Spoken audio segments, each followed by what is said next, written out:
I remember the exact moment everything shifted. My phone buzzed just as I was settling onto the couch after a long day. It was a text from her. "We need to talk. I'm at the club." My chest tightened. The casual words didn't match the tone I'd come to know over the years. There was something jagged in them. Something impatient, almost desperate. I debated calling her, but the feeling my gut told me to wait. She'd been different lately. The little things, at first, seemed insignificant. Sudden laughter at texts she hid from me, whispers when I entered the room, an unusual quiet whenever I asked about her day. Missed calls stacked up. "Sorry, meetings ran late," she'd say, but her eyes always darted somewhere else, like she expected someone else to be there. At first, I blamed myself, thinking maybe I was enough, maybe I'd missed something in us. That night, I followed her to the club. I hadn't planned it. I didn't even know if I wanted to confront her, but the gnawing unease wouldn't let me stay home. Through the strobe lights and pounding bass, I spotted her before she saw me, hair wild, cheeks flushed, screaming across the crowded floor. "Divorce me! I hate you!" The words hit me like a physical blow. I felt my stomach twist, my lungs tighten. People turned, some whispering, some laughing. My heart pounded, not with anger, but disbelief. I had no clue what had pushed her to this public fury. I approached slowly, careful not to escalate, my voice low, steady.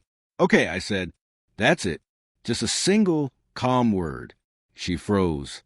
Her mouth opened, closed, opened again, as if she hadn't expected calmness, hadn't prepared for reason. Then she ran through the crowd, out the door, tears streaking her mascara across her cheeks. Later, the truth unraveled slowly. A string of hidden messages, a dozen excuses that didn't add up, a name repeatedly appearing on her phone screen. I went through it all in silence, letting my mind fill in the spaces she had left empty. Betrayal doesn't hit like a punch. It creeps, sneaks into every quiet moment, taints memory. Every dinner we'd shared, every late-night conversation, suddenly felt like an act, a stage for lies I had willingly believed. I didn't rage. I didn't chase. I just let the evidence speak.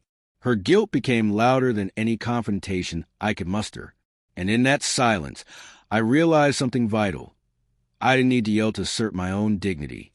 I didn't need to fight her chaos to reclaim my peace. I remember sitting in our apartment afterward, the place she had filled with laughter, now echoing only with absence.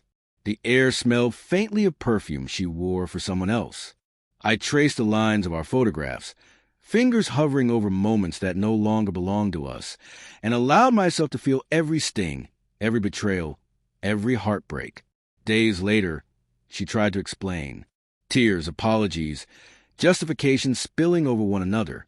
I listened, calm, letting the words fall flat against the reality I had already faced. Love alone couldn't undo deceit. Compassion alone couldn't rebuild trust. I learned that night, and in the weeks that followed, that strength isn't always loud. Sometimes it's quiet. It's showing up for yourself, reclaiming your mornings, your peace, your worth. I didn't need to follow her anymore. I didn't need to beg for explanations. I only needed to walk forward, steady, intact, carrying the lessons betrayal teaches better than any sermon. That final moment, the calm reply, the stillness amid her storm, was my turning point. I didn't yell, I didn't crash. I simply chose myself. And in that choice, I found a strange relief. Freedom from fear, freedom from lies, freedom from a love that had quietly turned to poison. Some nights, I still hear her voice in the streets or see her reflection in a passing window. But now I only feel clarity. Pain, yes, but paired with the kind of strength you can't fake, a quiet resilience that lets the heart heal without revenge. I survived her storm, and in surviving, I finally felt like myself again.